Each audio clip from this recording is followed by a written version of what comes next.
And so in that display, actually, you see the items from the 20th century. And when we think about tradition, we try to think about what it was like before the colonial influence. But that is a fantasy. And we're going to learn more about that in the second hour. Okay, next. Yeah. I really appreciate that Professor Tanguy took his time out to answer our questions and give us a tour around. The museum itself was really interesting because I've never seen it just Aboriginal backgrounds, like the 9 tribes just laid out like that before. Like usually you hear of one and you kind of see it and see the differences, but you don't really understand where the differences lie or where they're coming from. And he told me that, like, I think it was like the Buddha, and how they think a snake is their ancestor, and the snake helped them, like the glass beads are from the snake and everything. And I think it's a really interesting concept to be like, oh yeah, snake's our ancestor. So I thought that was a really cool concept that you really have seen out. And what is also the meaning of ancestor? Yeah, I don't know. Ancestor is also related to a place. Oh. And it's a mythological place. Yeah, we can point to it, but we don't know, unless even through the archaeology, if that is really their place. But that doesn't matter, because it is given in their legends. Yeah. Yeah. It was really interesting to see. And that is why the house is so important, because it is manifest in a place. And their burials and all their attributes of their culture are in the house. Yeah, the dead people in the house kind of freaks me out a little bit. I don't know if I could have done that as much as I love my ancestors.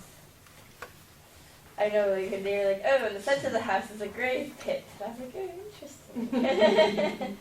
So when I first stayed with Jiang Bin at Sandiman, we went to his village of research. And he is one of the few researchers in Taiwan who conducted ethnology for more than a year at a time in a village and just stayed there.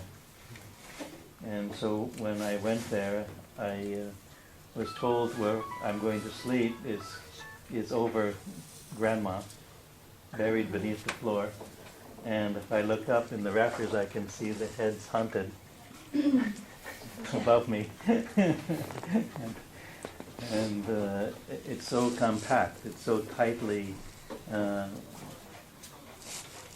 placed so that everything that's meaningful is in the house. So what about your house? When unfortunately, no heads in Grandma's. Right, your parents' house. How do you feel about that? It's different. It's kind of like their head hunting is like the mantle with all like the family portraits. Okay, good. You mentioned mantle. What is on the mantle? Well, I don't really have a mantle. Oh. I have a piano because I live in the city. Oh, okay. So there's no fireplaces. Oh. Yes, I was just metaphorically saying. There's Okay. always going to be like a place, a drawer, Yeah. some sort of like coffee table area that you have family portraits and pictures and stuff. So usually in a freestanding house in Western culture, you have the hearth made of brick or stone, and then above there is a mantle that's usually made of a log or a piece of wood that it becomes a shelf. And then you start to put things like, again, trophies, souvenirs, things collected, things meaningful. Urns. Yes, and that urns on your mantelpiece. And then above that you might have a painting or something that you would like to display. Something antique that you would like to display. So you can find actually some similarities. So as long as I was thinking about those similarities, it was not alien to me, not so different. Yeah.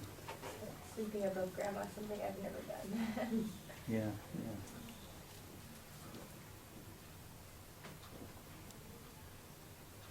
Okay, how about your impression?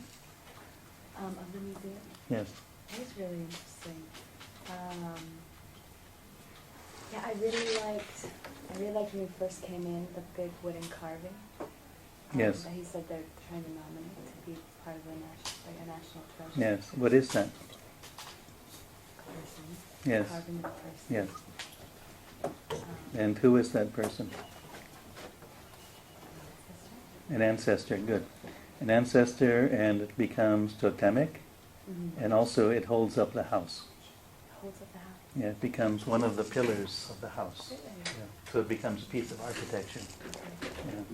Yeah, that was really interesting, and also the small replica of the house that was kind of in the first bigger room. Yes. With all the heads on it. I didn't realize that every tribe in Taiwan was a head-hunting tribe except for Orchid Island. So that was something really new I learned. So seeing all the heads and just kind of the sign. Yes. It was interesting for like colonial people. So why were all the people headhunting in Taiwan?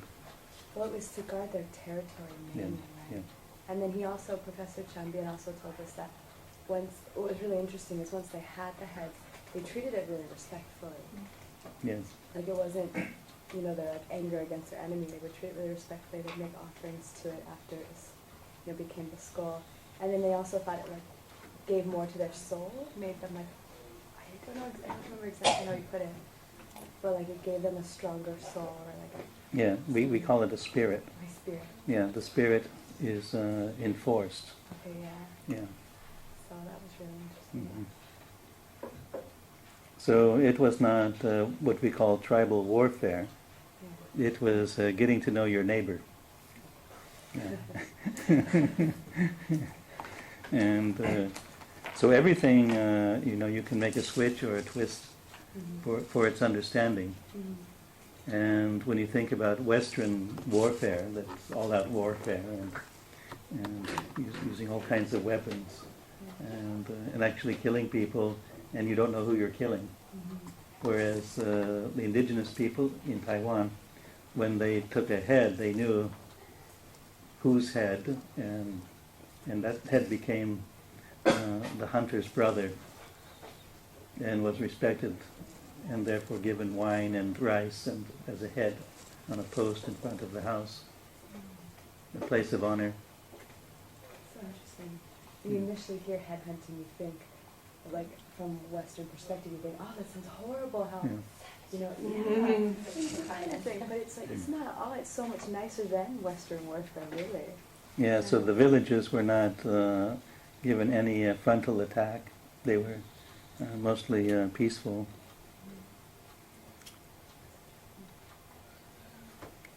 How about your impression? Yeah, it was very interesting. It's always nice to actually see some of the stuff you're reading about. It just makes a different kind of impression. And for some reason, I became really obsessed with. They had it was like a piece of wood that they carved into like a ceremonial cup thing. So Yes. So they had more than one cup on this one piece of wood. So that I'm guessing it was for marriages, maybe, and some other ceremonies as well. So you could drink with your partner from the same piece of wood. So there were like 2 cups and then a bunch of animals and stuff carved into the wood, and you could drink together. And I really wanted to buy one of those. You don't have one? Okay. No, I just thought it was So that a is nice idea. for the toast, to toast with someone. And in Western culture, you will, wassail and drink with your friend and chin chin and with the glass. And in their culture, they put the cups together so that you are embraced arm in arm, and you take the wine together.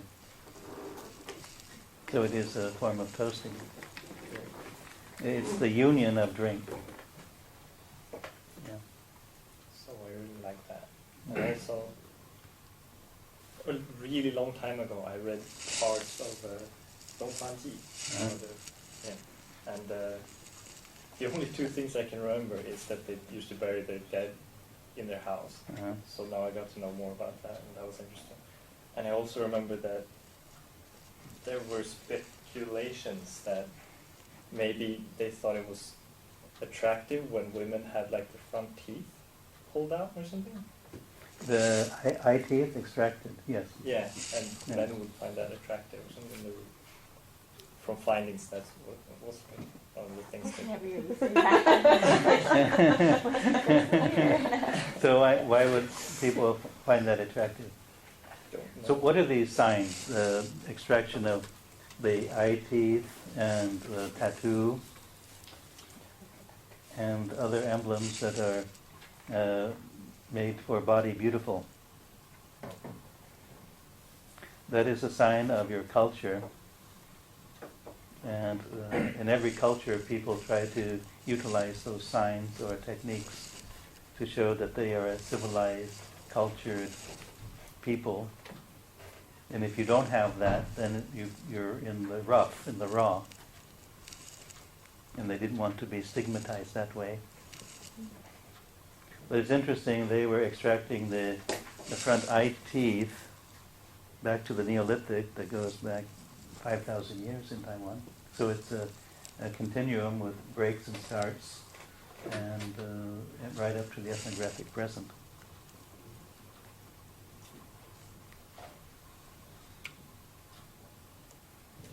Yeah. Should have asked about that. Yeah. How about your impression? For me, it was interesting social stratification, I would say. But that even those Aboriginal tribes had a division on noble and commons. One very interesting things for me, because I have a background in political science, is that how they differed in how the leadership passed to, from the head of the tribe to another person, and sometimes it could be women, but in some tribes it couldn't be. So that was interesting.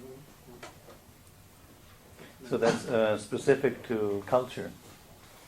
And this is why when but you... I would expect that it would be like the system would be more or less the same everywhere, but they sometimes differ substantially. Yes.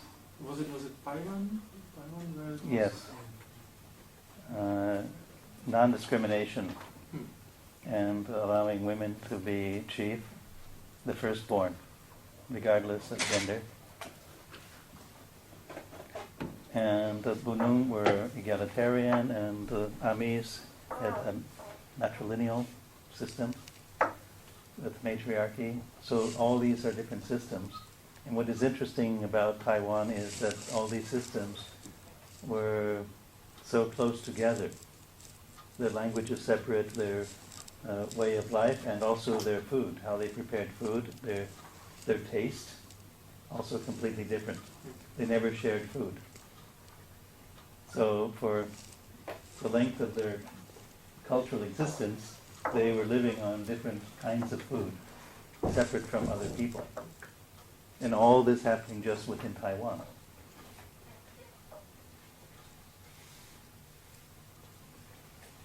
But they did have barter and exchange. So we know that the shell that came from the coast had to be traded up to the Ataya people, who then made the shell bead vest for their chiefs. So all this was also through an exchange system on their borders. And there were designated trading posts for that. So no headhunting on trading posts. Yes, it was off limits. And not in hunting grounds, it would be off. And then the Hakka people, when they came to Taiwan, realized that would be a good opportunity to operate the trading posts. And there was very seldom violence at the trading post.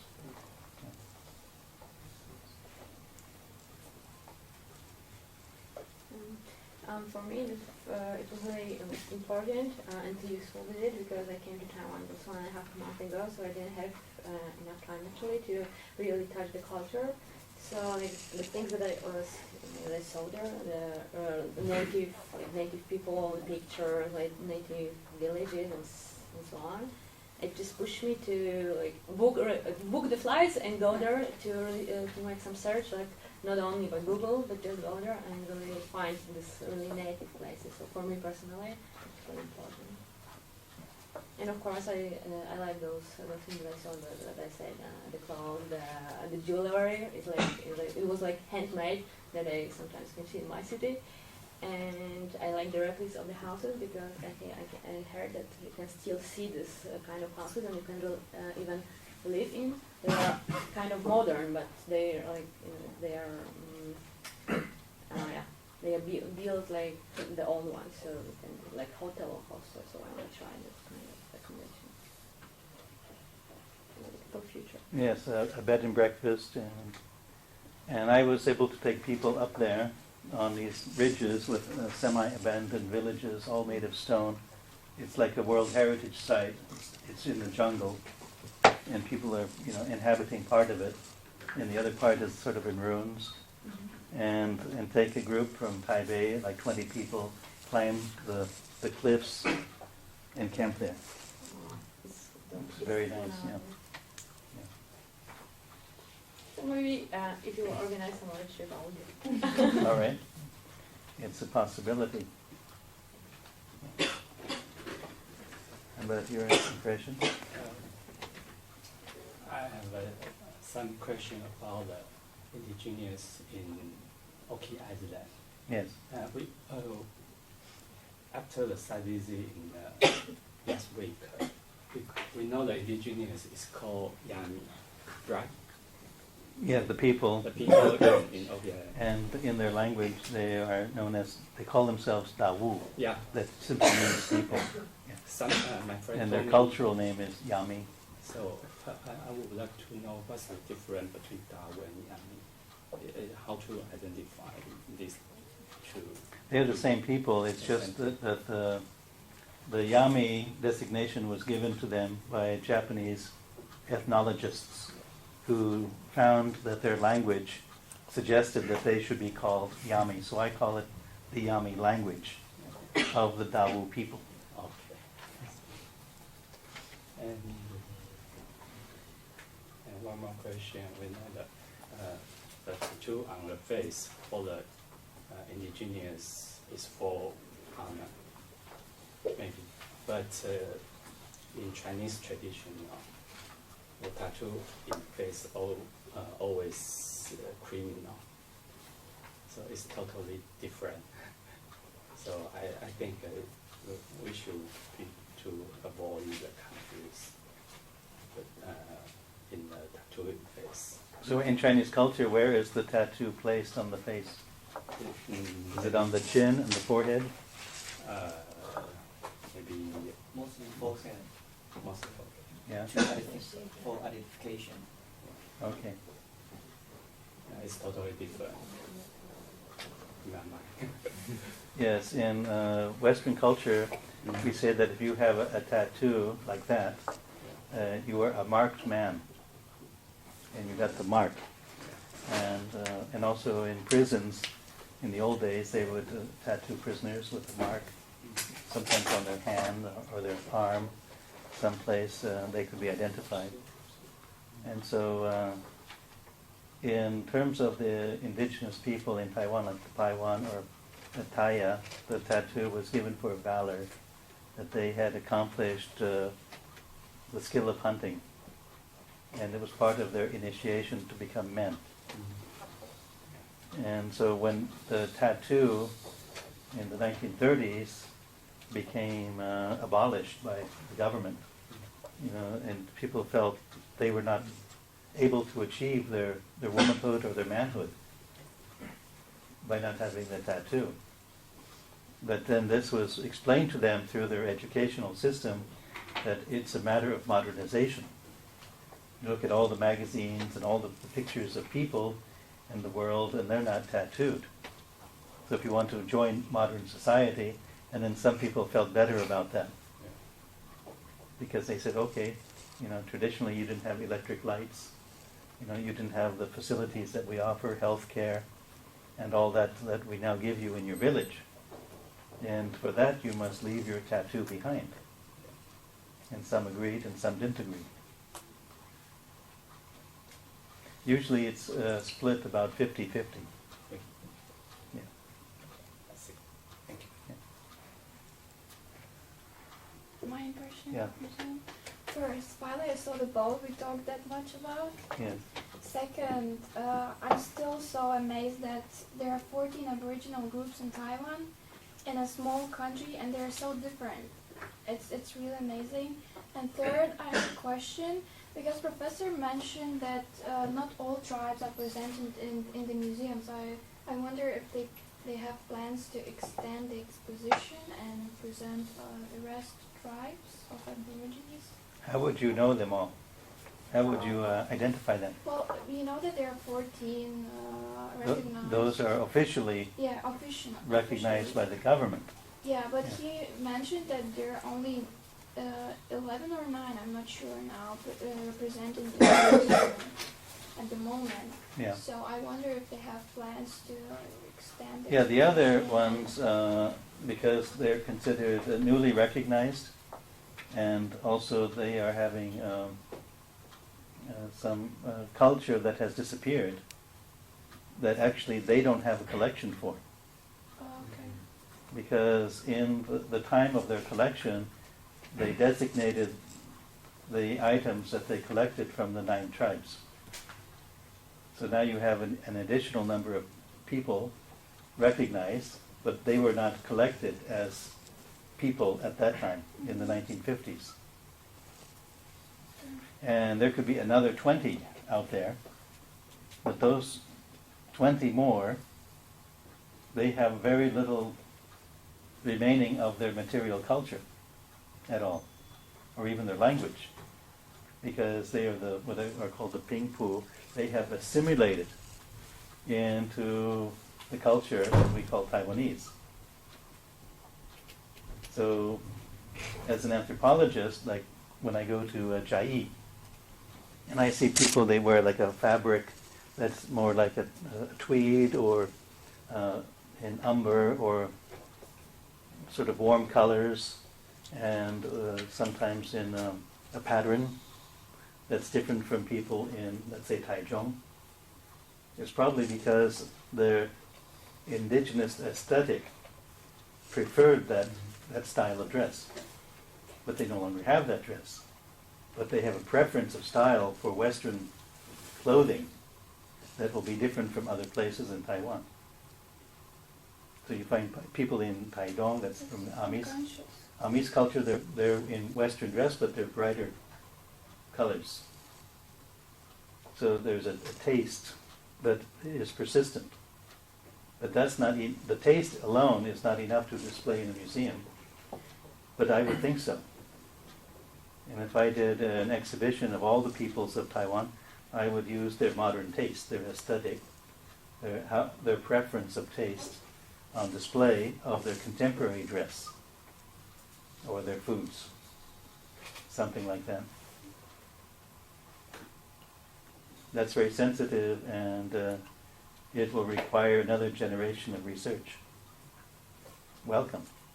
I will consider. Yeah. Are there any numbers of how many different groups they think originally made up what they just call Pingpu people now? Yes, another 20 peoples at least. But then those people could also be subdivided. And what we call the tribes actually are related not to a linguistic group, although that's what it means usually. We talk about that Ataya tribe. It's the Ataya linguistic group. And then each political entity would be a tribe as a village or a bulo, a community. And each community had its political system. Then therefore, then you could list hundreds of villages as tribes across Taiwan. But what about just on the western part, and like the Pingpu, the one Yeah. that assimilated so much? Yeah. They think that's another 20, possibly 20 groups different? Yeah, so in Taipei they were called the Gatagalan, Gavalan, and they have moved around, shifted to Ilan and to Hualien. And in the Japanese period, they existed. But even then, they were already aged and elder people. They weren't youngsters anymore. So it was. So the remnant was there in the 20th century, but not beyond. And there's still some revitalization of peoples going on in Taiwan among the Pingpu. And the most famous are the Saraya, those who interacted with the Dutch near Tainan. And they're trying to get their language back. They have to consult Dutch linguists who have access to the archives at Leiden University in Holland. And they have transcribed the Siraya language. And they have, through their scholarship, devoted themselves to a grammar of that language. And then they come and give conferences among the Siraya people trying to get their language back. But it's not used in daily life. And it might be used only for an annual occasion, for a ritual.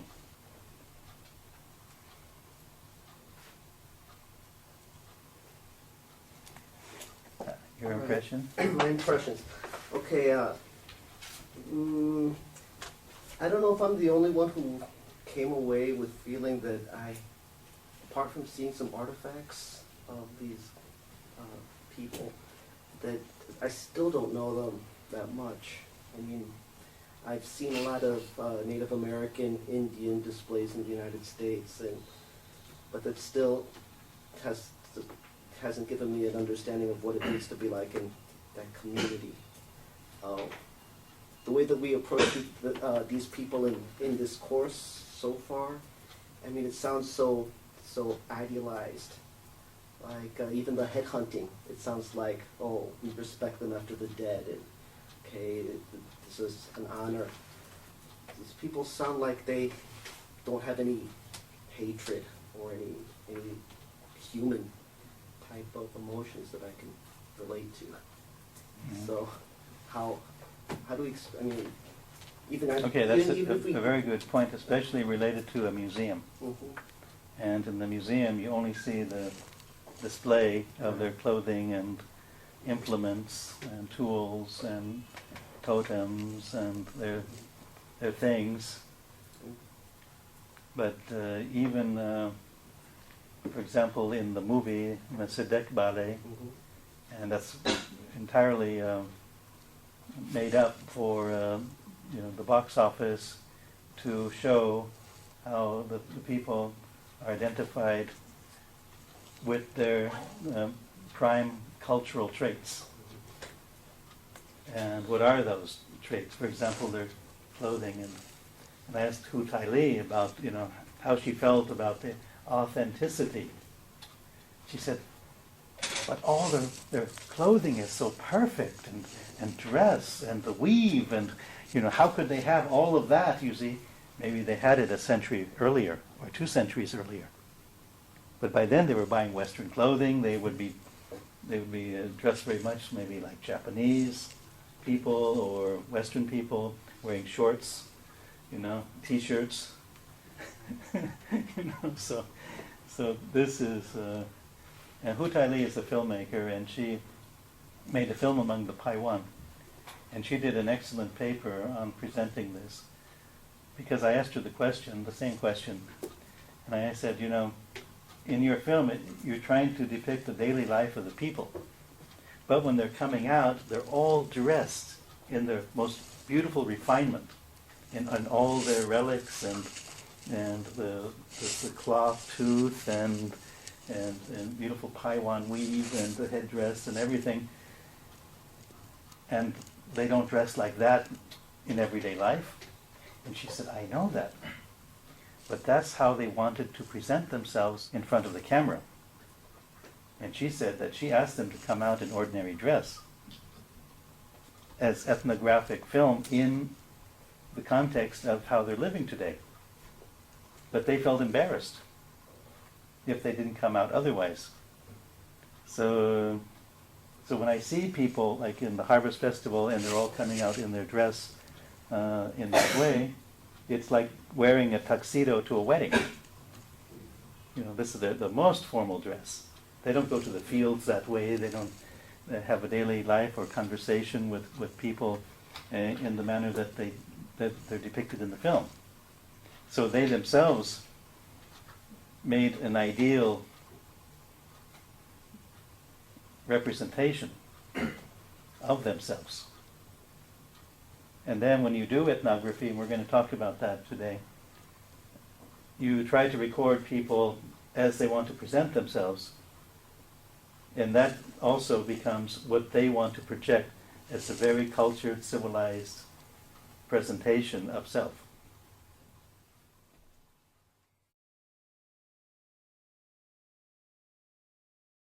So in the book that I'm working on, there is a portrait of a head of a community of the Pingpu, and he is not Han Chinese, he is Pingpu, but then he was given Manchu imperial wardrobe, and his portrait is painted in that way. Of course, that was not his ordinary dress, and it was considered a fashion and an honor. If you were among a community paying tribute to the emperor, then in return, then you could wear the Manchu style dress. But that was not their even official clothing for them. It was honorific, and just for the portrait. So this is again how people want to show themselves in a self-portrait, and by that style to show that they're modern, fashionable people. So if you want to peel back what we call native culture, it has to go back beyond 400 years. As in North America, people, they did not have the horse or the sheep or the goat. They didn't have any beast of burden. They didn't have cattle. They had only the dog. And that's how they lived. And so when you see all these impressions of these great plains nations in North America riding beautiful large horses, bareback, with their war bonnet and chasing buffalo and all that, this is all a very modern adaptation for them. Even we think it is, like traditional, or, they are not actually a people who lived there 40,000 years with horses. They got them just within the few hundred years after Columbus and from the Spanish. And most of the horses actually were runaway that they were able to catch. So it became their own culture. But then again, each generation added to that culture. So that's what we find in Taiwan, cultural adaptation by generation. So we keep trying to put them in the museum, to make them two-dimensional, to make them abstract, to make them idealized in the museum. And if we see anything that looks very modern, we think it's ingenuine. But actually, that is the most genuine aspiration of a people, is to be a modern people.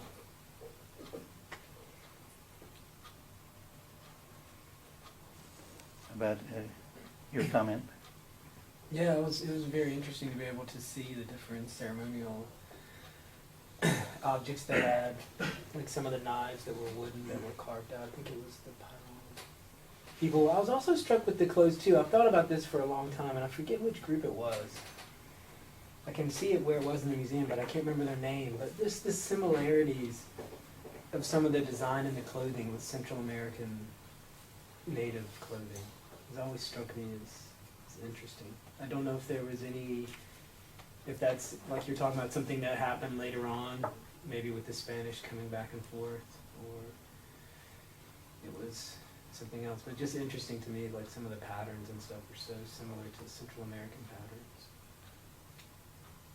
Physically, as the people moved out of Asia, from East Asia through the Bering Passage into North America, they are the same people, and especially the Navajo, the last people to come across and make settlement as a nomadic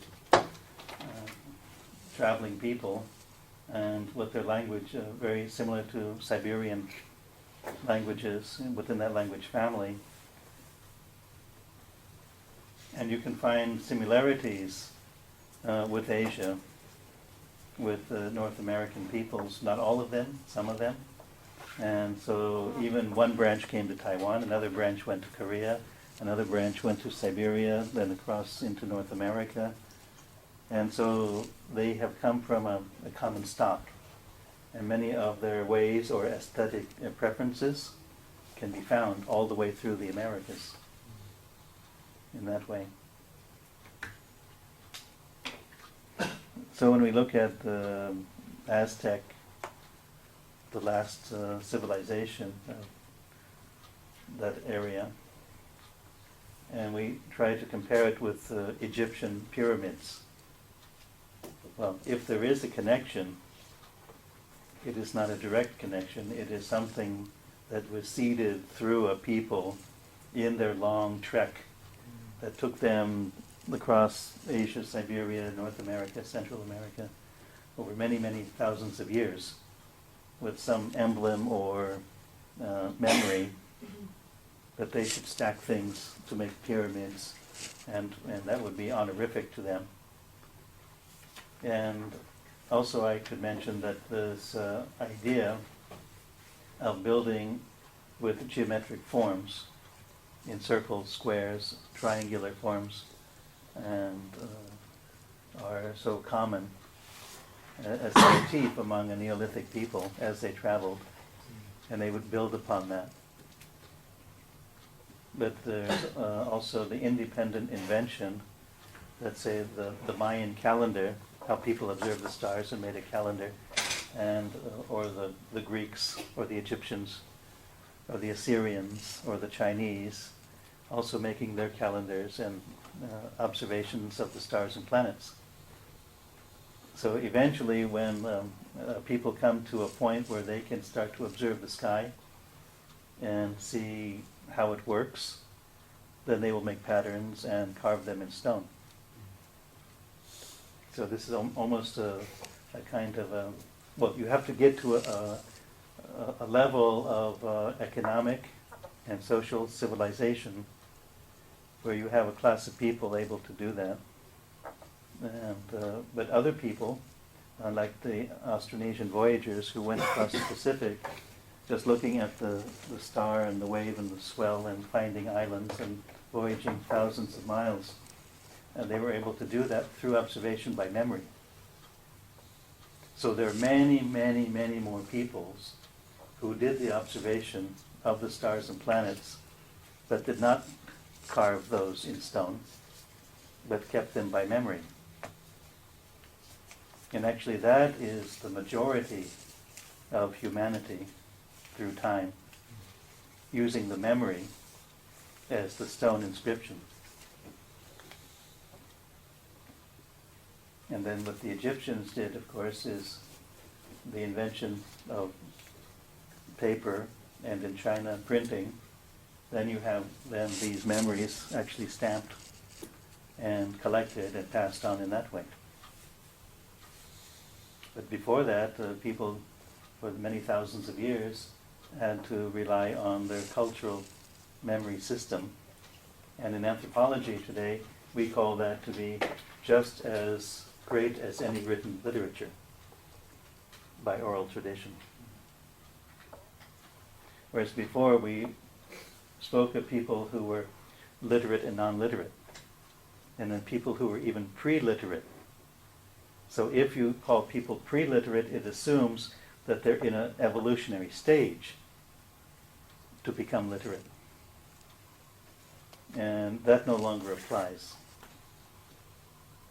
Culture is distinct, it's separate, and it has its own genuine integrity with its dignity for each of the people who use it. And it's a living tool. And what we abstract from that and put in a museum is not even the 1% representing the people.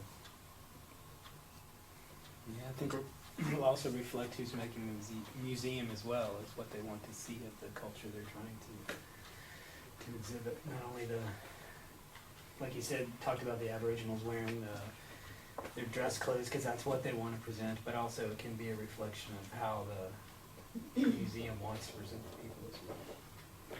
So there's another museum, the Shang-Yi Museum, and it's the personal collection of a Mr. Lin who in the 50s and 60s went everywhere and collected things that he thought were interesting. And these are all like masterpieces of the culture that he collected. But also in that museum you can see that there's a display of a twisted piece of grass.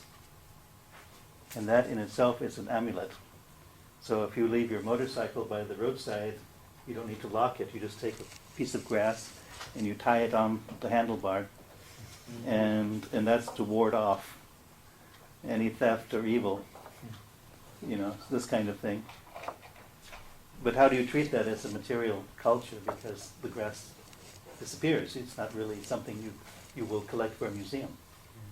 So, but some museums are doing that. And also, I think I should mention that more is the case that museums are evolving to show the context of the people, not just a display of their items collected. And that is really a 19th century style, when you just see glass cases with collected objects.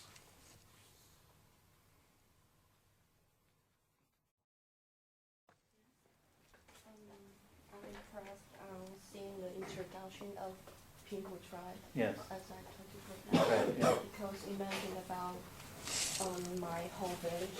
The village is one of the 5 communities belong to Siraya. Mhm. Yeah, and even So worship she's the, speaking of one group called Siraya, but actually that is already 5 different communities. Yeah. Okay. so actually after class, I just called my mom and to ask my class in my village to verify if we are Han Chinese from Fujian province or we are the so-called Pinghu tribe people. Yeah, so I'm not sure if how can we just correct the church and to even academics and yeah, because my teacher just told me we cannot make we can change anything because literature just introduced about my village, my ancestors, they worship the pot, and so just we might be Pinghu tribe. So I'm not sure how to correct if we are right. Yes, but you are no longer a tribe. You can be Pinghu. Yeah. But to be a tribe, you need the social organization, the political system. You need to have your chief available. So, but you can be culturally, through generations, as a people related to Pinghu and Siraya. And so this is the debate. Who are the people? Who are the Taiwanese?